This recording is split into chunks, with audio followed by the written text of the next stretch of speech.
Oh, hello guys. Good morning. It's currently a little bit early, but I figured I might as well start. And as people are trickling in, I guess I will just read your guys' answers to the question of the day, which was what has brought you joy this spring? Um, yeah, I don't know. Right now in Wisconsin, like first couple Ah! I like to keep my stream running in another tab so I can keep track of it, but I always forget to mute it. Uh, yeah, I mean, it's finally like, well, it was warm. It was like summer weather for about a week, and now it's cold again. I actually had to frost protect all of my plants, which was a bummer, and I don't think they're gonna survive, but we'll see when I get back in on Monday. Um, but I'll take a moment to read your guys' stuff, what you said. So Hasana said, newfound freedom in a recent economic loss has ironically, brought me joy this spring as well. Finding an insurance job, also focusing more on writing versus rushing to create like I did last year. Nice. I'm glad you're able to focus more on writing. By the way, any tips on writing a book with a partner? Ooh, a British author is working with me on a pitch to his agent. I don't think I've ever written anything with a partner before. I've obviously like utilized beta readers and critique partners, but actually writing together is, I don't know, it's not something I have any advice on. I'm sorry.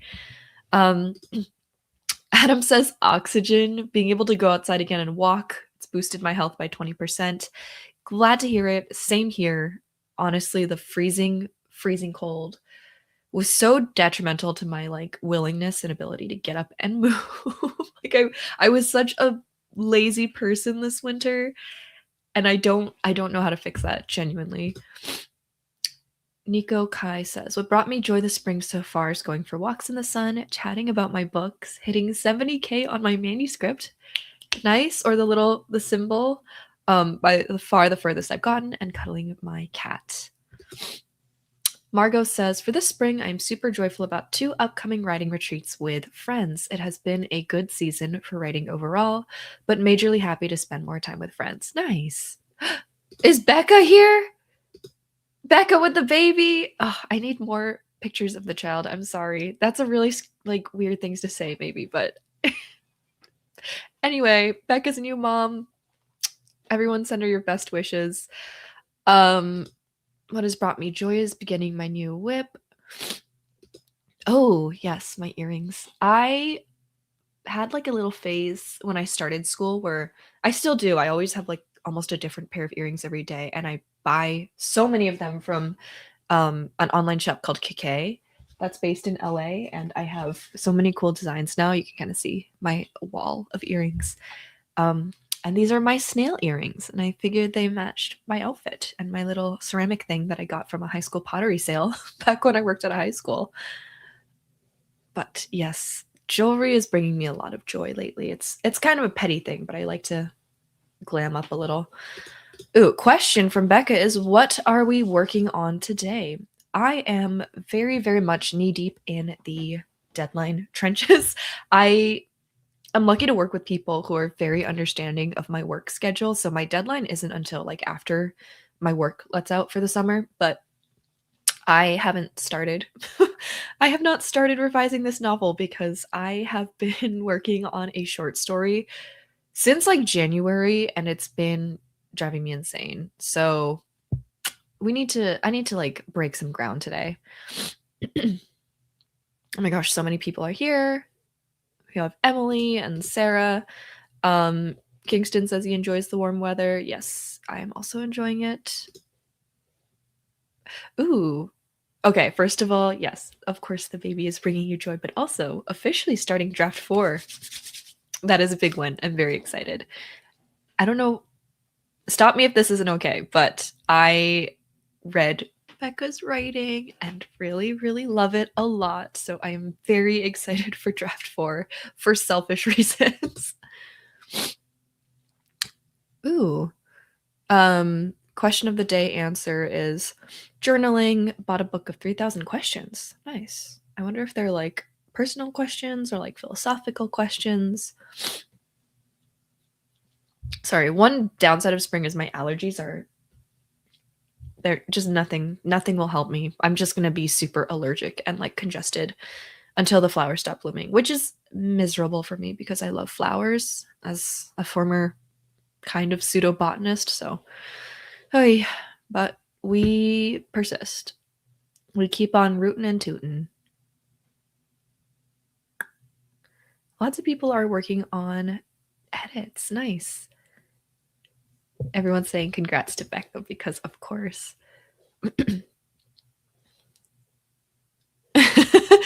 Well, of course. I love it and I am so excited for it and for all things that are going to come in the future for Becca's writing, but also for everyone. Okay. Um, I feel like I really need to write, but if you guys have any questions, we can answer those. I guess the little thing is I'm trying to read more.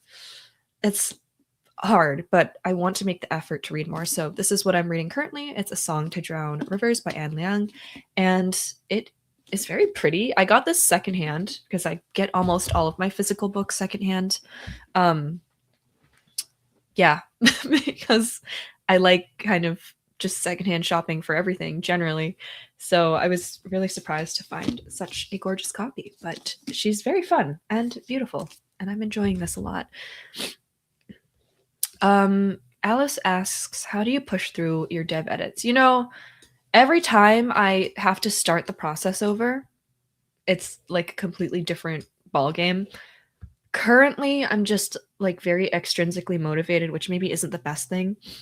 I have a weird relationship with the book I'm working on right now. It is Project Crips, which I have been openly working on for a while. It's a gothic tinged kind of like secondary world fantasy. And I feel like when I was drafting this book, it was in such a fervor. Like I really wanted to get this story out. I had a really clear concept for the plot, which almost never happens, and the world and the characters and stuff. So drafting, it was still hard, but it was a lot easier than my previous drafting experiences. And now going into revisions, I feel like my vision is so much less clear. So we gotta figure that out, man. I don't know.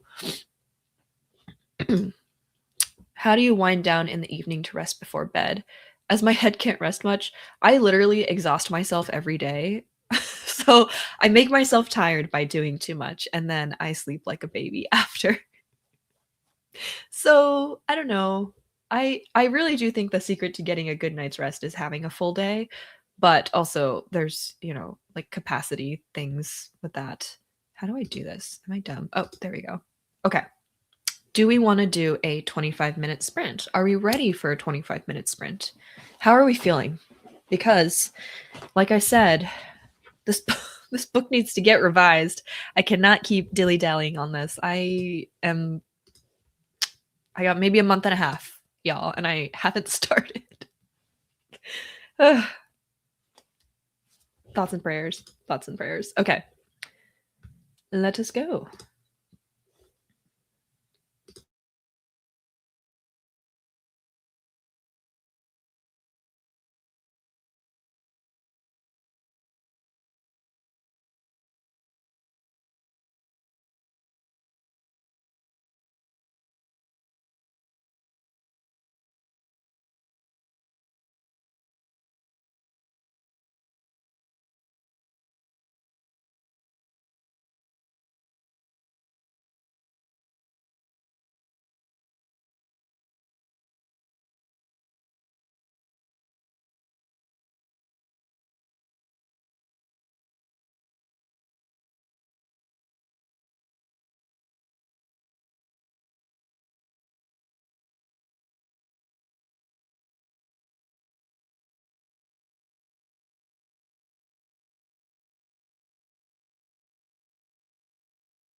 Okay.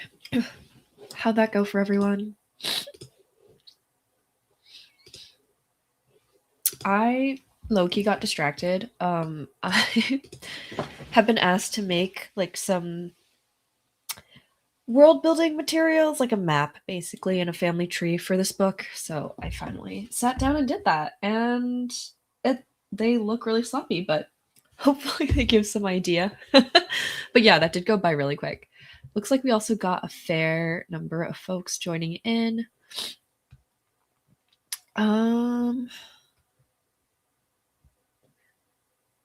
Yeah, also the timer, y'all saw it said 25 and then it jumped to 30 the minute I hit go. So I guess we're doing 30-minute sprints. And that's fine because I honestly sometimes that 5-minute difference doesn't feel like anything. Nico says, gosh, the noise scared me. Also, instead of writing, I was looking into booking a little trip for me to read, write, relax soon. That sounds really lovely. A little bit of spring cleaning and chores to get some movement in. Yes, we need to do like a deep clean in this house because it has gotten real dusty over the winter and we just need to clean it. Spent 10 of those 30 looking through documents at random. Yeah, just trying to pick a project today. Sometimes it really is like that. Becca started reread of the draft with my notes and compiling notes. Yay! Kat had the zoomies, so I didn't get much done. Real. I'm working on a short story for a contest. I have 48 hours to write a 1,000-word story with imposed genre, location, and object. I was pretty scared, but it's actually quite fun. Yeah, that does sound fun. Sometimes a time crunch can just like help you get things out without thinking too hard. 350 words, not writing, but using this to work on a uni project. Guys, I'm going to tell you how far I got, and you're all going to feel real good about yourselves. I am doing my first dev edit on this book. I started at the top of chapter 1, and I got 1, 2, 3, 4 pages in. Very little was accomplished. And this is also like probably one of the chapters that needs the least amount of work. But I've become very, I think, okay, I'm just gonna throw it out there. I think I tend to write very slow paced books, and especially in the front half, they're just real slow because there's so much setup I feel like I want to do, particularly in regards to character. Like I really like to show the starting off point of a character before I dive into anything that changes them. But I would like to pick up the pace on some of them because I feel like one of the notes I just got back from my friend from, we didn't even go to the same college, but we met when we were in college.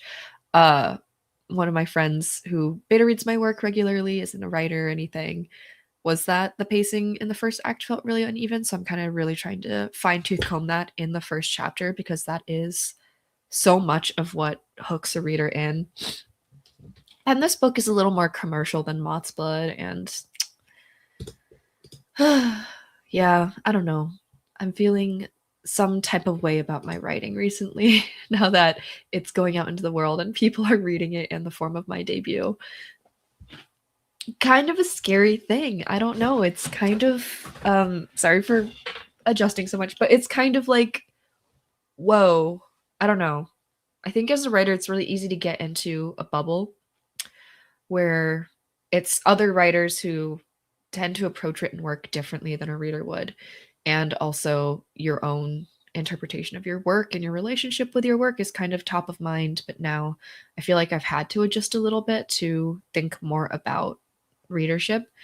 And readership has caught me by surprise in a lot of ways. I think I didn't really fully grasp how different everyone's relationship with a book is, which is fine and like really cool actually, but I don't know. It's a lot. There's not a coherent thought in my head right now, but it's definitely an interesting experience to have my work be more and more widely read versus just my little circle of people who are familiar with me and my work and have like a different approach to it inherently because of that. It's certainly interesting. Okay, anyway. Opening of a maybe novella. Saw your older videos about tips on horror stories. Whoa. I don't know why it's just automatically going like that. Sorry, guys. I'm early stages of planning for a screenplay. After watching your videos, it makes a huge help. Thank you. You're welcome. I'm always glad to hear that my videos are helpful to someone. Sorry, I'm just trying to speed through. Love your channel. I just found the video on friendships. My protagonist, Lokenuanly, which is the first time I've ever seen that combination of words, has more friends than I do. That's okay, as long as you have some friends. Ooh, I'm working on my query letter, and it's the most intimidating part. Yeah. It's scary, but I feel like once you have an idea of what a query letter is supposed to read like, it's better. I don't know. I was brainstorming some of my characters, and now I'm scared they might be too similar. You know,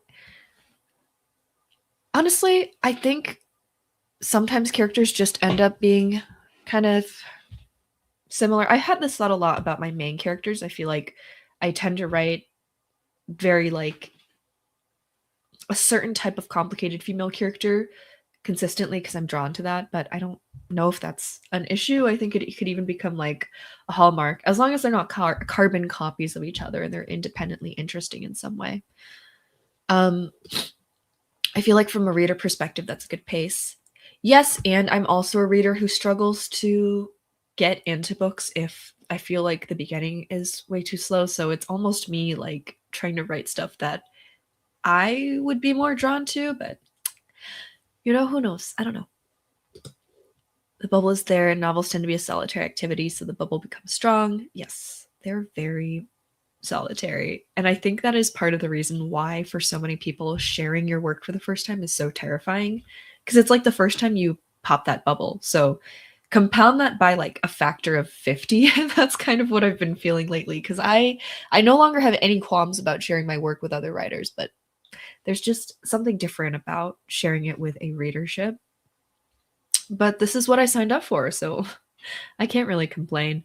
I've been thinking a lot about this like Anthony Bourdain quote I saw that is a little bit caustic, like more than I would be necessarily, but he does say that writing is a privilege and a luxury, and I really really do feel that, and I want to make sure that I don't forget what a luxury it is and how fortunate I am to have like gotten to a point where I'm getting paid for writing made up stuff that happens in my head.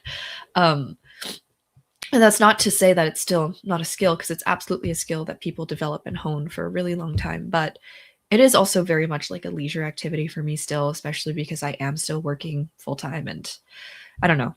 And being at the point where like people are reading my work, whether or not they feel positively about it, that is so huge and like such not a lucky thing, but something I'm really grateful for, and I am trying not to forget that, even though there's a lot of feelings involved in publishing your debut. Okay, sorry, I keep getting tangents. Ooh, 5,186 words in just one more scene, and then I can start. Oh, okay, I was like, oh, you're adding such a specific amount of words. Okay, yeah, let's finish chapter 6. Do you have a link to the video with tips about horror story? I think they were talking about mine. It is the most popular video on my channel. So if you just go into like my videos and sort by most popular, that it'll be there. You'll find it. I've recently finished the 4th draft of the first novel I've ever finished. Your videos have helped give me hope that maybe one day I'll be able to get it traditionally published. Yes, congratulations, first of all. Second of all, I truly think that everyone's journey is different, but if you persist, I do think that like most people who write a book or write several books or keep writing can get published in some capacity. Like it just takes a lot of tenacity. I love you and your videos. Thank you very much. I appreciate that a lot. Becca says, Bestie, you also owe me your short story. Listen, I am very self-conscious about it. I will send it to you, but also, girl, you just had a whole child, so I don't want to bother you. But yes, I can send it today if you really want it. Yeah. Oh, that is not for me. Just a question mark. Okay. How are we feeling about another round? Another 30, perhaps? It started the timer. I'll refresh it. Sent current segment. Also, if you see in the little thing here, there's like a couple of emojis under focus. That's supposed to, I think each one will become highlighted as we do sessions. So if we do 4 sessions, which is 2 hours of writing today, we will grow from a chestnut to a tree. Becca says, I have the most chill baby ever. Plus, I'll just read it to him. Oh my gosh. I love the idea of, instead of like bedtime stories, it's just reading out the beta reading that you need to get done. I love that he's chill though. I had a quick question. Are getting ads normal during YouTube lives? I haven't seen it before. As far as I can tell, yes. So I set ads to be like the lowest amount possible because I don't know how to do them manually. I would like to figure out how to do them manually so they don't interrupt these things, the chunks of writing, because I feel like that's disruptive. But YouTube sets when they happen automatically. But I do turn on ads, like the lowest number of ads possible. Sorry, during streams, just for a little bit of revenue. Sorry, that's just the way it is. But yeah, I hope they're not too disruptive. And if they're too frequent, I can like try and figure out. I don't know. From my understanding, the way I set them is that like they should just happen when you come in and not again. But I don't know for sure how they work because I'm not seeing them from your guys' end as much. However, again, if they become too disruptive, we can figure something out. Alice says, trying to stay focused on my fantasy novel with 9 other book ideas. Relaunching my first book and preparing my 3 is overwhelming. Oh my gosh, that is a lot. I applaud you for being able to handle all that because I wouldn't be able to. So that's awesome, though. 9 other book ideas. Dang. What advice would you give to someone simultaneously polishing novel A whilst working on the first draft of novel B? For like multitasking like this, I think chunking your time is really important because it's very difficult, at least for me with my little small brain, to go from a revision mindset to a drafting mindset. So maybe like one day revise, one day draft, or whatever works for you. But that's kind of how I've had to manage things. Lately, though, I found that I really can't go back and forth basically at all. So that's why I haven't started this revision until now. Um, because I was working on a short story and I just could not switch gears like that.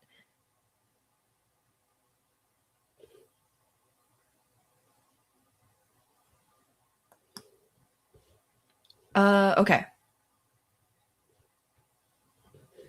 Adam is plugging for YouTube Premium. Yeah, if you guys are able to afford that and want it. I resent how expensive YouTube Premium is, but also I'm on there every day, so it feels worth it to get rid of the ads. That's fair. Oh, okay. Wait, you guys are kind of convincing me to get YouTube Premium at this point. Dang. All right. Sprint. Adam. Lynn self-deprecating Jung. I refuse to believe the Fall Bastard Park gamer with a comparatively tiny brain. I listen, like, yes, I need to stop being so self-deprecating, but also I do like literally have a learning disability and I consider myself to be very teeny brained, especially like in my academic career. But, you know, it is a habit. I'm trying to break it, but it comes from a source of me just not being super good at figuring stuff out sometimes. Let us sprint. I think that's a good plan. Okay, let's go.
Hi, I was muted that whole time. Welcome back. I was just saying that I was doing a little bit better this time with my revision.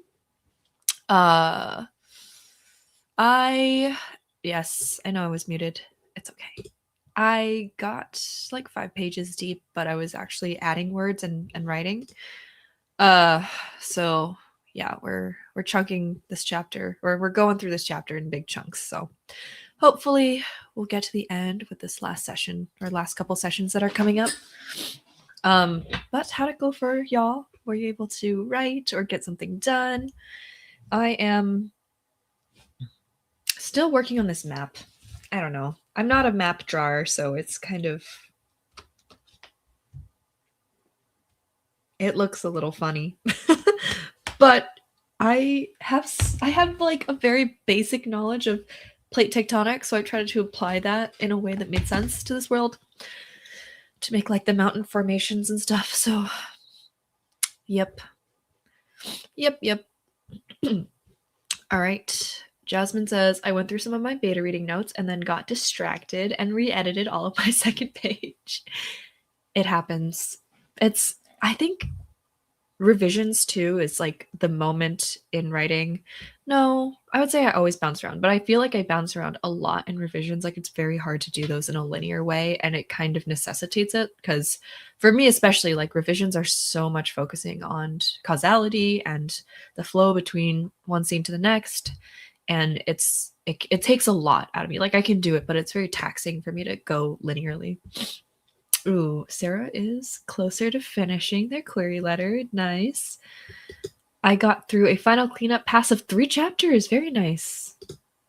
Becca says I was deep in character work and surprisingly not hating it. We love to hear it. Yes, my earrings. If anyone missed it, they are little snails on a leaf. And I love them. Hi, love your hair. Thank you. I kind of thought I was having a bad hair day today, but it actually turned out okay on camera. It was looking really dicey for a second there this morning. Also, I only got 5 paragraph edit. That's better than 0. And they're so short. Any tips for editing prose? I feel like it depends kind of on how you think. For folks who hear things in their head, like as I'm writing, I literally hear it in my head as if it is being read aloud to me. Just go slow and read very intentionally to edit prose. If you do not hear things in your head, if you're more visual, maybe, I don't know, then you can read out loud and see how it sounds and really kind of like, for me, so much of prose is rhythm and flow as opposed to anything else. I mean, like grammar's important, but you can obviously break grammar rules here and there. So, yeah, so much of like delicious prose to me is all about that rhythm and flow and how it comes off the page as entire sentences and paragraphs. So being able to hear that, I think, is very important. I am drafting and it's really sinking in how hard that can be for me. I keep second guessing what I've already written. Yes, ignore that voice. Keep going until you're done. Maybe. I don't know. Sorry.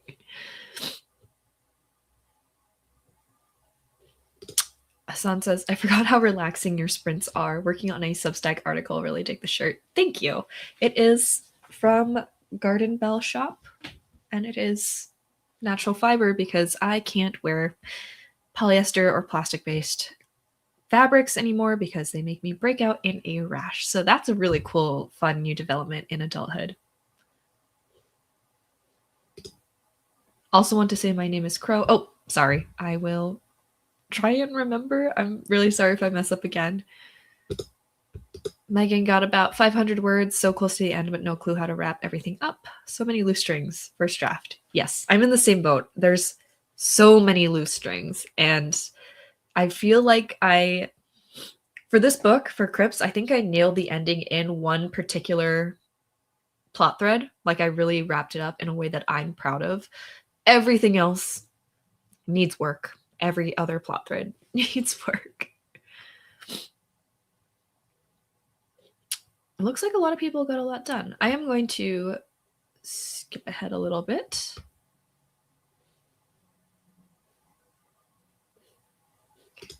Trying to write in the perspective of a new character, and it's a new feeling. All right. I'm trying to think, like, do we want to do another sprint right away, or do we want to do like questions and answers?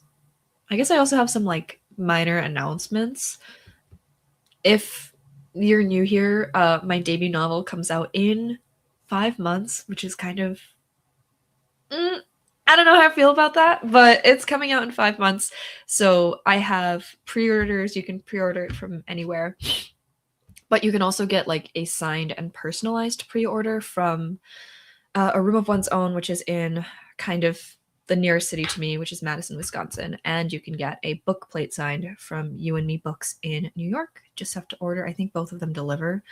And oh yeah, also we just announced that MOTHSBLOOD is getting translated into 5 languages: Ukrainian, Hungarian, French, Spanish, and German. So those editions will be available in the upcoming years. And yeah, I don't know if I have any other announcements. I think that's pretty much it. Oh, also, I just last month, 2 months ago actually, went on a writing retreat in France with a company called Venture, and they liked me enough to have me host another one. The location has not yet firmly been decided. I have a very like kind of idea of where I want to go, and it is not France, it's somewhere else. So if you are interested, right now we're just taking like an estimate of interest. So if enough people are interested in the second retreat, we will go ahead and keep going with it. Yeah, so all those links are available in various places. And a lot of really exciting stuff has been happening this year, so it's been a really awesome year so far. It's been actually like insanely busy, kind of to my detriment, but I feel like I can't even really complain because everything that's happening is good. So, yeah. Anyway, that's my little flex for the sprint session. Sorry, I'm just checking my estimate of interest document. Okay, cool. Doing pretty good. But yeah. Yes, Becca, maybe we will do another one. Another 30 minutes, because that was kind of where I was going to cut off, is around lunchtime for me. So we can do maybe one more. If everyone wants to do that, we can also do a 25. Pretty good European coverage with those translations. Yes, my agent is a superstar. Like, honestly, I did nothing to make this happen. Just sat there and did nothing. But my agent was working her butt off at like London Book Fair and really, really just believes in me, and I appreciate her so much. Love from Hungary, yay. Probably want to buy the English one to feel and read fully. Yes, I'm glad it'll be available and like have options. Question, you've been a teacher, right? How has that part of your experience influenced the process lately? What process? The publishing process or the writing process? Because yes, I am in education. In my first full year, I've been in education before, but in more of like my master's degree. Like, this is my first full year of full-time employment in education. And I think it's been really difficult to balance everything, and it makes me kind of nervous, but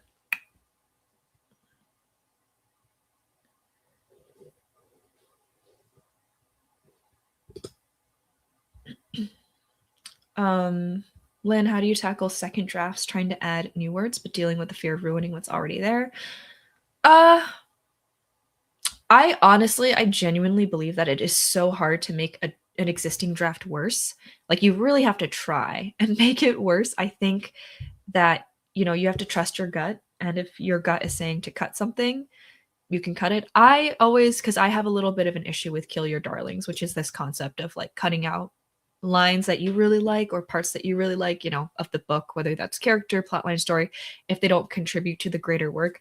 I struggle with that. So I have something called a discard document where if I'm cutting something, I don't delete it forever. I just cut it out and put it in the discard document. Probably 99.9% of the time, I never use those lines again, but it feels better to have them kind of in a place where I can go pluck them out and grab them again if I need them. So yeah, you don't have to delete anything forever. Just find a different place for it. Do you have any tips on research? I'm currently writing a Chinese historical fiction, and although it isn't exactly accurate, I still need to research. I currently just have links to the Wikipedia pages. Yes, as someone who loves research, I and also like teaches research to people a lot. So the internet is a wonderful source of information. You just have to be really cognizant of where your information is coming from. Wikipedia is a fine jumping off point, but I would check the citations in Wikipedia to make sure that where they're pulling information from is valid. And so generally, especially with historical information, and there's a whole other thing with like historical information from non-Western countries. I typically like to look for primary sources that are either directly translated documents from that era or people who are studying that era, culture, region, who are from that culture region and have had their stuff translated. If you can read Chinese, even better, and you can like find those primary sources.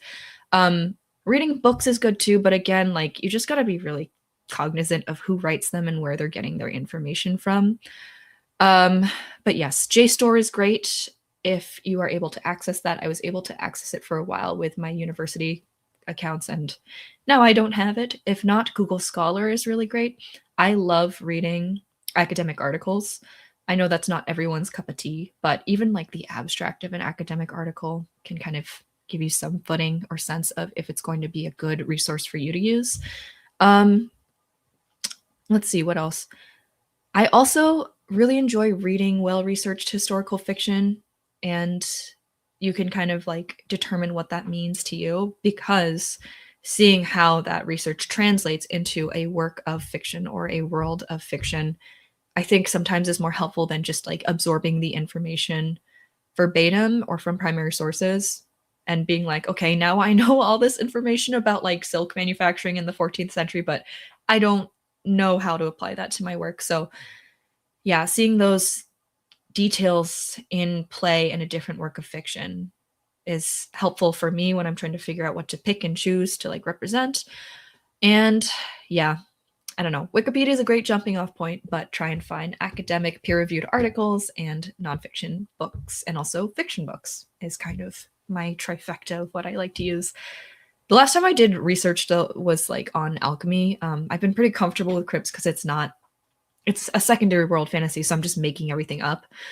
But for MOTHSBLOOD, I did a fair amount of research into alchemy, and I was using a lot of the chemistry of Isaac Newton from the University of Indiana. Love you guys for compiling that. They will never see this. And also reading different books and articles. But also I did like deep dives into Reddit communities of people who like are interested in alchemy in various capacities. And that kind of gave me some touch points for modern perspectives on alchemy. So it can be from anywhere, but just make sure the bulk of what you're using is peer-reviewed and academically valid.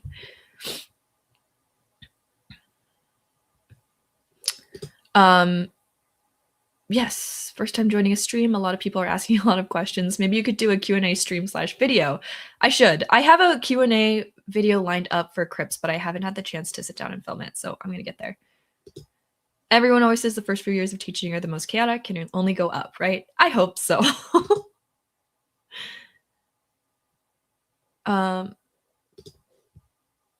I know you talk about this openly, but what's the main difference for you with Crypt and Mods revisions, especially now that you're in your debut year? For me, I think it's the time crunch. Like with Crypt, I finished the first draft and then like people had eyes on it immediately, versus with Mods, I got to sit with it for a couple years and like keep revising it. I do feel a lot more confident as a writer in terms of just like my first draft. I felt pretty comfortable sending it out. I mean, I was still embarrassed. Don't get me wrong. It was kind of embarrassing how much of a mess it was, but it felt more comfortable to kind of like bring people into that process a little earlier. But yeah, the main thing is the time crunch. Like it's a big it's a big crunch, and I've got a lot going on, so it's a little scary.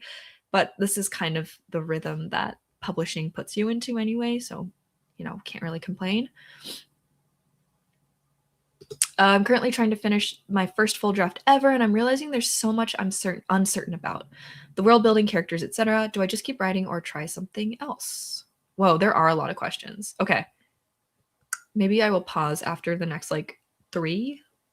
But I think that you just keep writing, because a lot of those things, as you revise, they build up. I don't think that anyone really goes out the gate first draft has perfectly developed world building or characters. There's always stuff that arises organically, no matter how much of a plotter you are.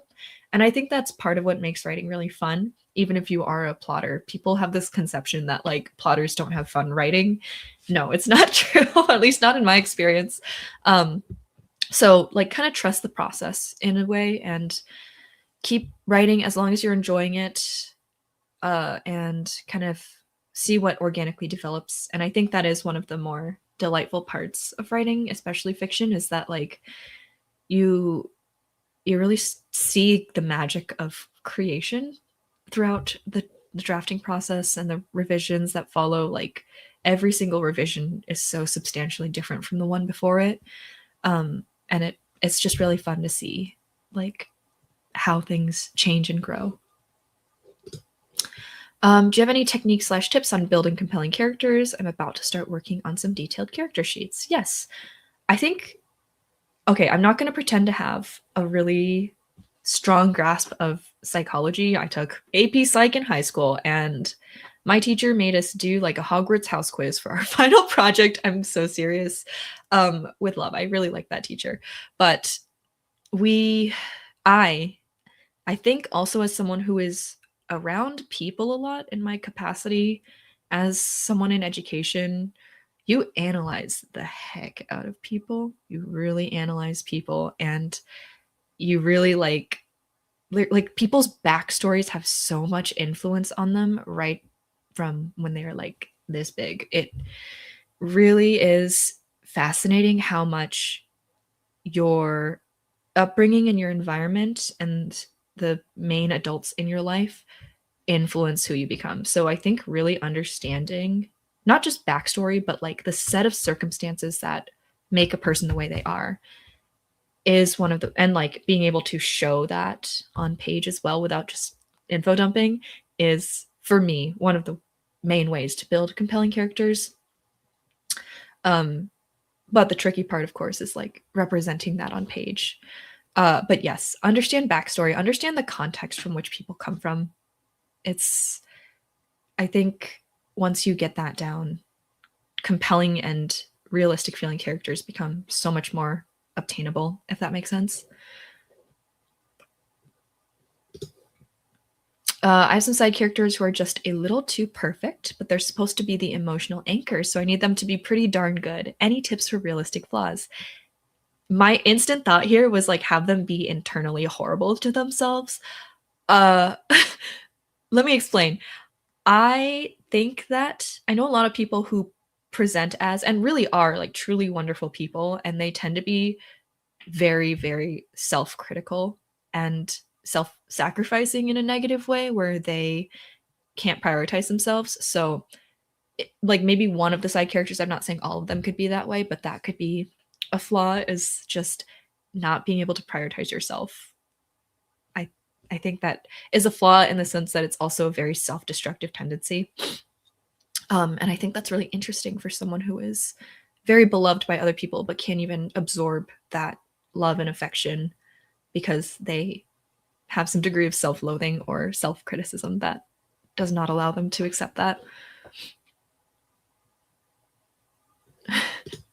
Reddit deep dives are so real. So many passionate people on there. Yes, I am not a Redditor, but I love the, like, micro hobby Reddit spaces. So I am a frequent person on, like, gardening, foraging, like, nail polish Reddit, and all sorts of other, like, very niche hobby things. And I think those are some of the best communities on the internet because there's not a lot of people. They all like the same thing. And overall, those spaces are really supportive and, like, will hype you up and give you good information. Okay, I think we should go and get to it. Hold on, I'm trying to scan through.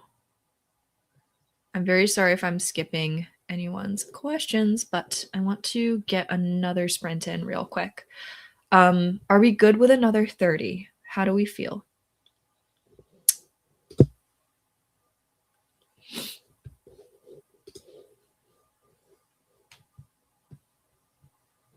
$30? Okay, Sarah says yes. Sure, okay. That's all I need. Let's do it. What is going on? Why can't I do this the first try? Okay. All right, 30 minutes. Good luck, everyone.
That kind of scared me.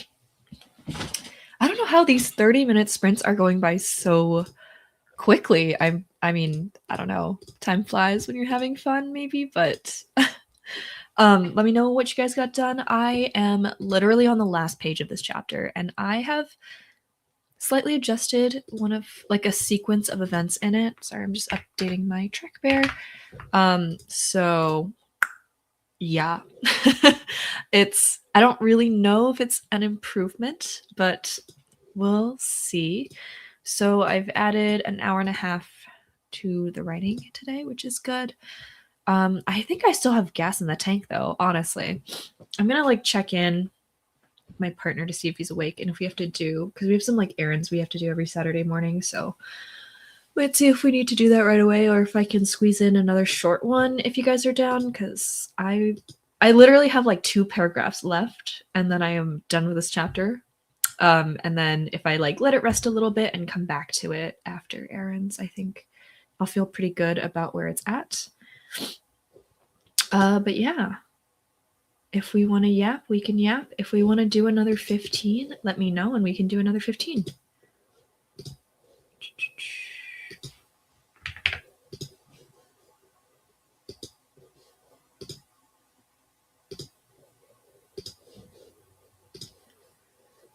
And that'll bring us to finishing the growth of our tree.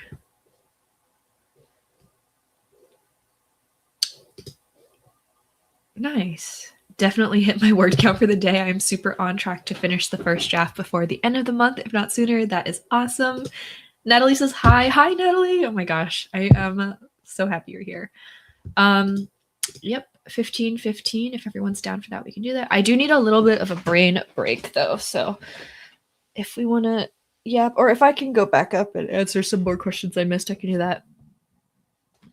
That was my stomach. I hope you guys can't hear that because that's really embarrassing.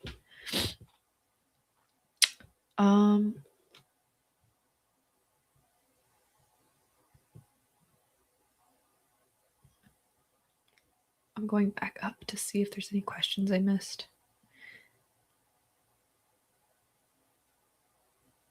I don't think there are. I think I got to all of them. Nice. Oh, question from Natalie. Can you talk about the foreign rights you just announced? Yes. So I like re-announced it here, but yeah, I mean, we sold foreign rights in 5 territories. So basically the way that things work in publishing is when you sell your book to a publisher in your home territory or whatever territory you start out in, you can choose or you can like negotiate, not really choose. It's not really up to you, unfortunately. Your agent can negotiate whether you sign for world rights or that territory's rights. And for world rights, you generally get like a little bit more of a chunk of change initially, but your publisher has to ship or shop your book out to either their branches in other countries or has to shop the book out to other publishers in other countries. And it's kind of like they aren't always going to be the most motivated to do that. So my agent is the head of like foreign rights at her agency, and she's really strong with that kind of stuff and has a lot of like connections, co-agents in other like countries as well. Like it's a whole network. It's kind of crazy. And she negotiated really hard to maintain North American rights for my book, MOTHSBLOOD. Not saying more than that. So when we sold MOTHSBLOOD to my first publisher, that was Bloomsbury in the US, and they only had like North America, so Canada and the US. And then we sold to the UK, that was to Del Rey, because we had, those are separate territories. UK, Australia, New Zealand are separate from US and Canada. And then my agent, over the course of that being announced, was sending the book out with co-agents, so agents who work in those different countries, to ship it out to publishers. And I was like very not involved in that submission process. It's really more of a conversation between those publishers and those co-agents and my agent. But a lot of movement started happening specifically around London Book Fair, which I want to say was in March. And that's a big publishing like hullabaloo, like all sorts of different publishing companies from around the world and agents, like my agent went in person, are there. And apparently MOTHSBLOOD was I don't know. This might just be like people gassing me up, but I was told it was a fairly like talked about title. So around that time we started getting a lot more foreign interest. And I want to speak to specifically being like one visibly a person of color writing about characters who share my identity, not just as like a racial minority in the US, but also as characters. All my characters are queer and they are doing very queer things. That I mean, I've been told upfront that that makes it harder to sell in other current countries and impossible to sell in certain countries. So I really thought that like I would not get any translations. So getting 5 has been a really big deal for me.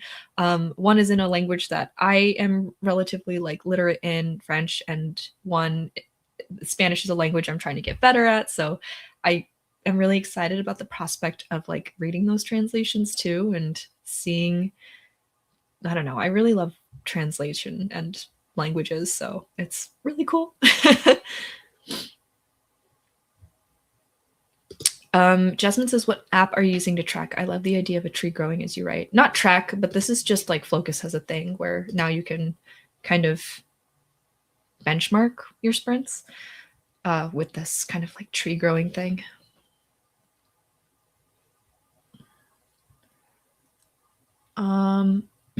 The tracking website I use to track my word count is just TrackBear.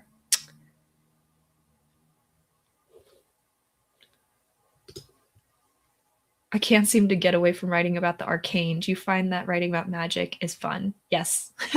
I love writing fantasy. I have like one idea for something that's not a fantasy, and that's probably the only one I'll ever write, other than like science fiction, I guess. But at a certain point, that's basically fantasy as well.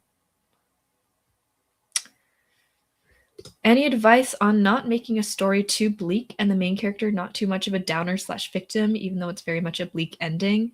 I don't think there's anything wrong with writing stories that are bleak. I think that you do need, like, if it's just constant despair and sadness, I don't think that makes for a very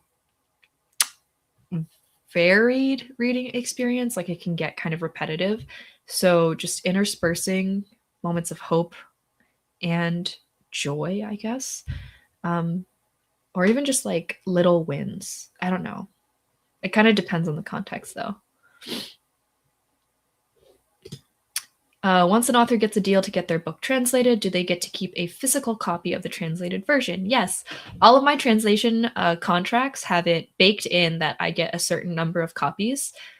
Don't know what I'll do with more than one, if I'm being completely honest, because I don't even have a bookshelf right now. But yep. Yeah, you do generally get at least one physical copy of that version, and so does your agent. Yeah, publishing generally, traditional publishing tends to be very generous with author copies. Like, I'm getting a fair number of copies of both editions of MOTHSBLOOD as well, so I'm probably going to do like little giveaways or something, because again, I really don't need more than one. Even just having like 2 arcs it's like a little much. I don't know how many copies I need of the same book that I wrote, but I guess it'll be nice if I one day have actual bookshelves to have a little shelf that's like my stuff.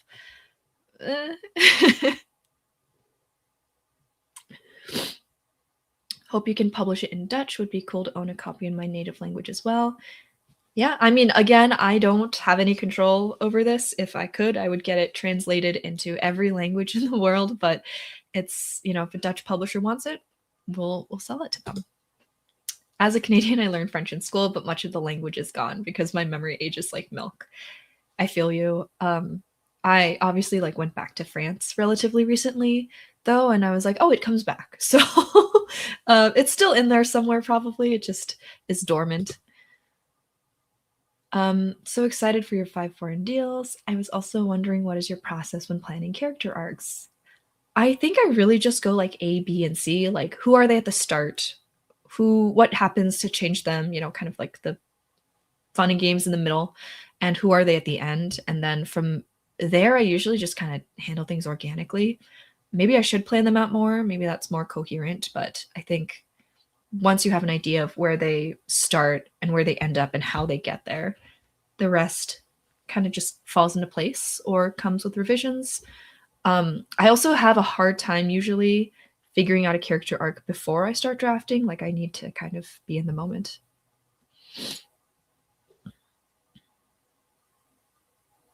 Okay. Fellow Canadian, I can 1000% attest to this. They forced vocab more than actually how to thread sentences together. I think that's a lot of like language education.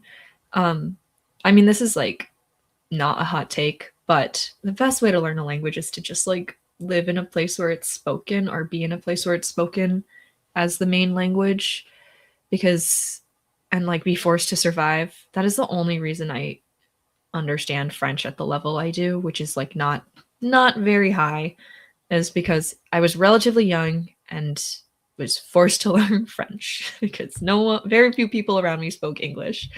But yeah, I was in Quebec, so French was my first language.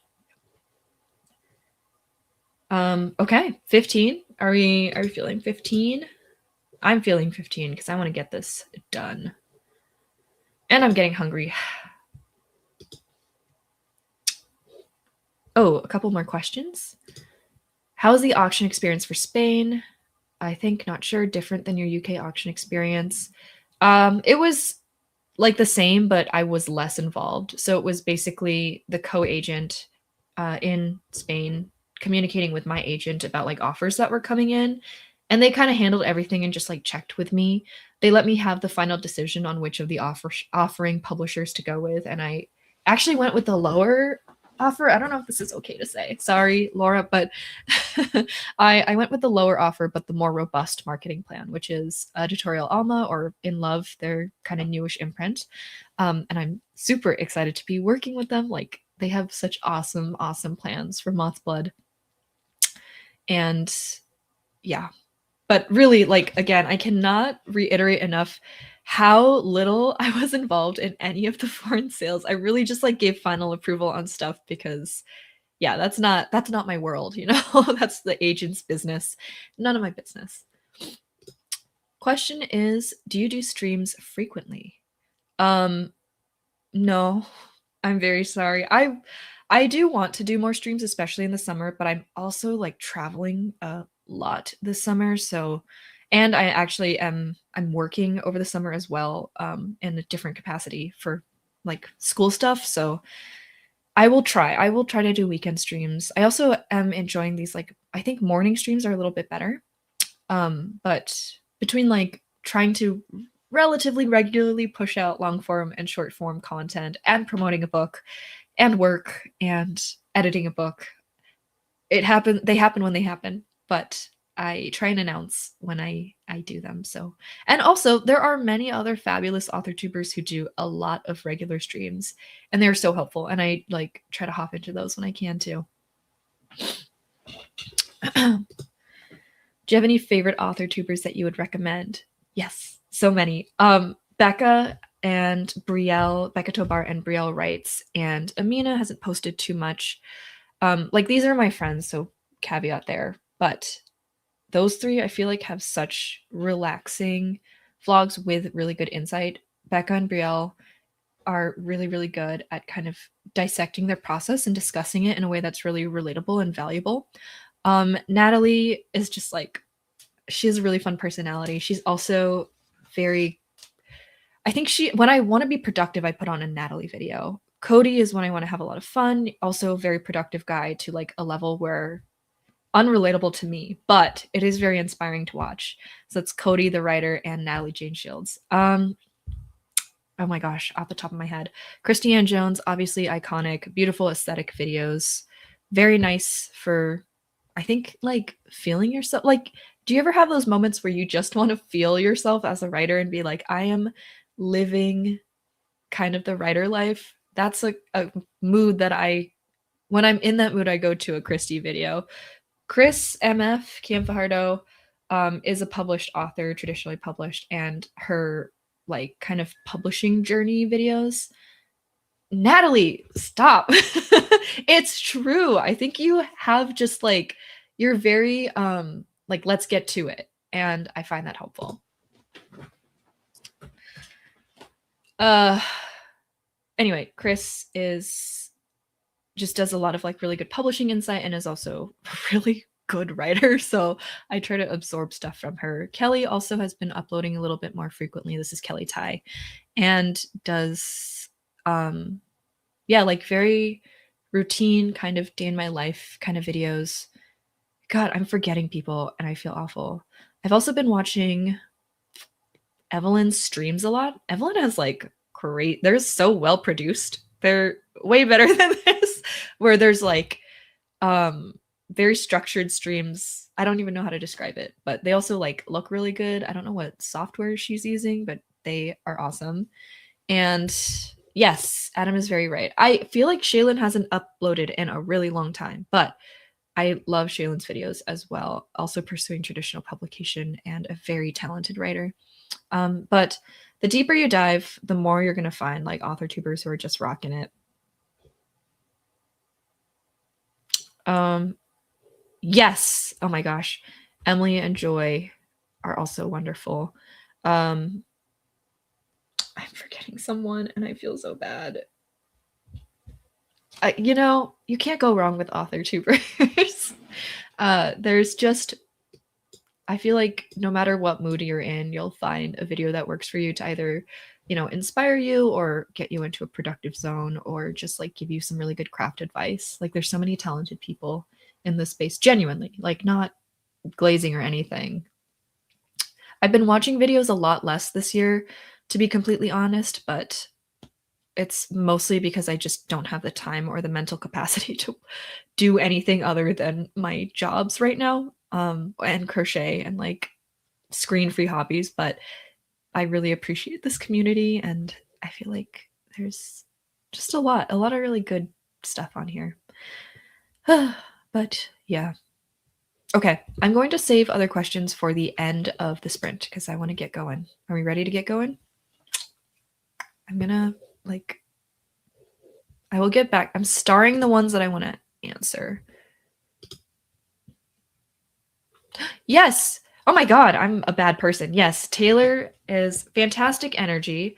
Also is like a voracious reader, so very good book content as well, and one of the best people I know. So watch Taylor. Okay, 15. Let's get it.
All right, that is time.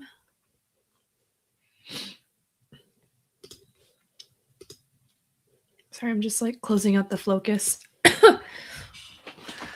Whew, okay. I had a question that I had bookmarked, and I'll answer a couple more before we log off for the day, but it has been really, really nice working with you guys, and I hope you've gotten a lot done. Let me know, of course, what you got done. If anyone wants to share lines, I can also share a line, but I'd have to find one. So feel free to drop a line of something you're proud of, and I'll read some of those out and read out the last few questions too. All right. So Sheila asked this question for when the sprint was done, which is now. So how do you analyze and study stories you love? This is a really good one. I don't think there's a specific formula, like all things with art and writing, really. But for me, it's always, what does this author excel at, and how does this author make me feel things? So if all the books I love are ones that have gotten a strong emotional response out of me, and so I really like to pick apart and kind of investigate what prompts that emotional response, whether it's how the characters are written, to how the language is, to, you know, certain events that really make me feel something. Yeah, that's kind of what I look for when reading other people's work and trying to learn from it, is how do they make emotions happen? I hope that answers the question. And then Noah says, how many years of writing did it take before you were published? I told my parents I wanted to be an author, but they've told me I should give up after a year. It took me close to 20 years. I'm not going to lie. It took probably 7 to 8 years of me working really, really seriously and really pursuing publishing, but I've been writing with publishing in mind since I was like really little. So I don't think a year is realistic. I really hesitate to say that like being an author full time is not a realistic career path, but the fact of the matter is that like it's very luck based. So I would say for now, you know, if what you're looking for is a job that will sustain you and help you kind of stay afloat in this world, find a job that doesn't take up too much emotional or mental like labor, just something to kind of keep you occupied during the day and pay your bills, and write on the side, and keep focusing primarily on developing your craft and writing stories that you care about and writing stories that, you know, other people might want to read. I think that, you know, I obviously am in this very privileged position of being, or, you know, about to be a published writer, but it's something that has taken so much of my life to get here. And I want to be realistic about how much time and patience and effort it does take to get here, especially if you are not like already very well resourced and have a really comfortable safety net where you can afford not to work a sort of regular job. But also don't listen to your parents. Don't give up. Just kind of keep going, you know, even if there have been years of my life where I was like, I really can't focus on publishing right now. And I kind of loosened the reins on writing a bit and let myself focus on other things rather than like doggedly pursuing publication and writing for the majority of my life. And that is fine too. Just kind of ride the wave, write what you want to write, and continue considering publication as you get stronger as a writer first. If that makes sense. Question. I am not a big reader and haven't written in a very long time. How can I psych myself back up? I love writing, but I don't really know how to do the first step again. Any advice? So I would say go back to reading. If you have a book that was like a familiar favorite, I think that every writer starts out as a reader, and we're all kind of inspired to pursue this by reading other works. So for me, when I'm feeling uninspired or I really cannot force the words out, reading an old favorite, reading something new that I know I'll like has always been the thing that like brought the spark back and made me actually want to write. Because once you want to write, nothing can really stop you. So yeah, find something to read, get inspired.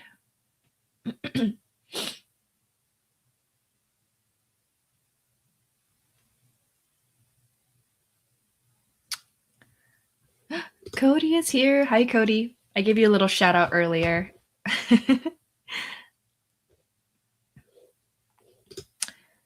When you're writing your story, do you bring some of your life experiences into your main character or characters?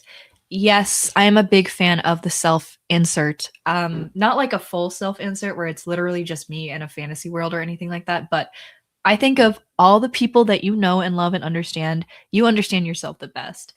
Or you should, generally speaking.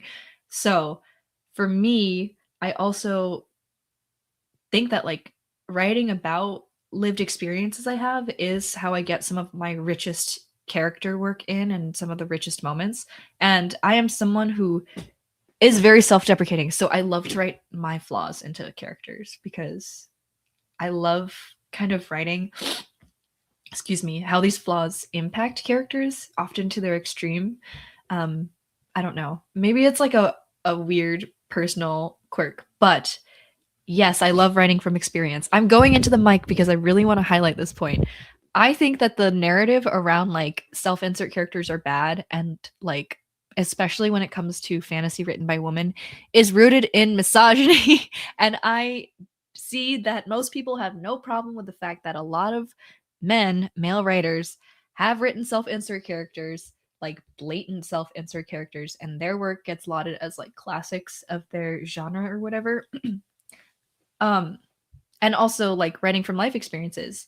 Literally, fantasy is founded on Tolkien writing about his life experiences and basically writing a bunch of people he knew into a fantasy world, and also pulling in his like research and academic experience as well. And you know, I think that as humans who only experience one perspective, however much I'd like to experience other perspectives and only live through one perspective, I think it's critical to write from that perspective in whatever capacity your work requires, in whatever capacity you're comfortable doing. Because otherwise, if you're just writing from no lived experience, from nothing that has come from your perspective or interests or values, then I don't know what you're adding. I think your unique experiences, I'm saying perspective a lot, and your perspective are what make your work stand out and what make it unique from other things that have been written before, even if they don't feel that way on the surface. And your values too. So I do not agree with the sentiment of discouraging people from writing from experience or writing things about themselves, if that makes sense. All right. Sorry, that was a tangent. Last line from Cody. It was the perfect storm, which I guess makes me collateral damage. A relic forgotten by disaster, expected to rebuild from nothing, from less than nothing. Nice. Wait, hold on. I like that. A relic forgotten by disaster. That's a very like vivid image.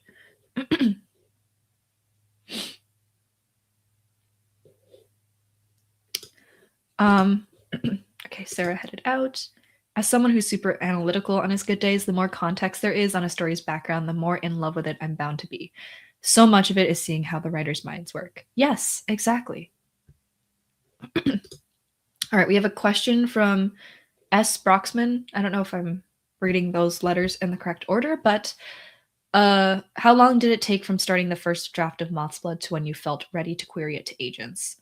So I write very non-linearly, so the first like concept of MOTHSBLOOD probably came during COVID, I want to say, because I was just like, that was around the time where I was trying to transition into writing adult after writing 2 young adult books that failed because they were kind of like too new adult and also bad.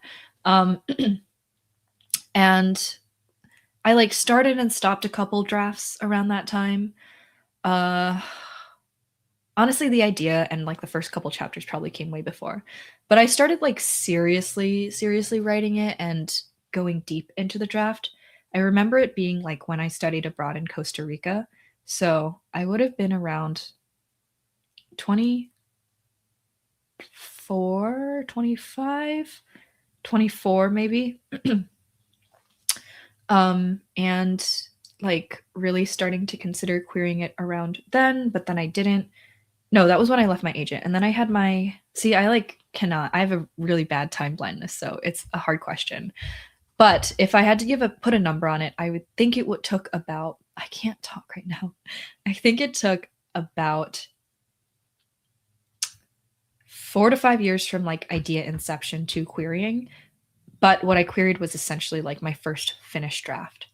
So it was not a very big turnaround time from like the first finished draft. It just, when I draft, I usually like write a couple chapters to get a feel for it, scrap those, write a couple chapters more, scrap that whole thing, and like kind of keep building upon half finished drafts until I have a full one. So I don't know. It's hard to put a number on it. Can you please help on how to get out of a writer's block? Read, write short stories, and read. And also take walks. In addition to my last question, do you have any advice on when is the time to decide you're ready to query? I feel so close, but I don't know. I think the only way to find out is to find out either by like asking other people who are maybe a little further along in their publishing journey to read and let you know directly, like no sugarcoating if you're ready to go. I think also if you are having a hard time writing a query letter and a synopsis, which you need to query, that's usually a sign. Especially because like so much of querying and the query letter is, okay, like, is this a marketable pitch? If you cannot distill your book down into a marketable pitch, that usually means that there's something going on in the draft that might not make it the best fit for the market. Of course, take this with a grain of salt, but if you are really looking for that like commercial, big publishing career, you kind of want to have a pitchable book. So I think being able to pitch is a good test, and also trusting your instincts again. Like, I don't think I was genuinely ready to query. Like, my book was not the most polished thing ever when I went out the second time, but I knew how to navigate the query trenches. I knew how to pitch it. So even though it wasn't super polished and not ready to revise, I felt comfortable at least like pitching it to agents. But this was also because I'd been agented before, so I kind of like knew the game, right? Yeah. I don't know. I just lost my train of thought completely. But, you know, get feedback from other people who understand publishing. It's not like your mom, not your friend of a friend who writes a short story once in a while, but like someone who is pursuing traditional publishing. Find someone on the internet if you have to. And also, like, get your query package ready. There's no harm in writing a query letter early because you can just tweak it later when you're actually feeling ready. And if that becomes a bit of a struggle, then maybe you need more time. But, you know, everyone's a little different.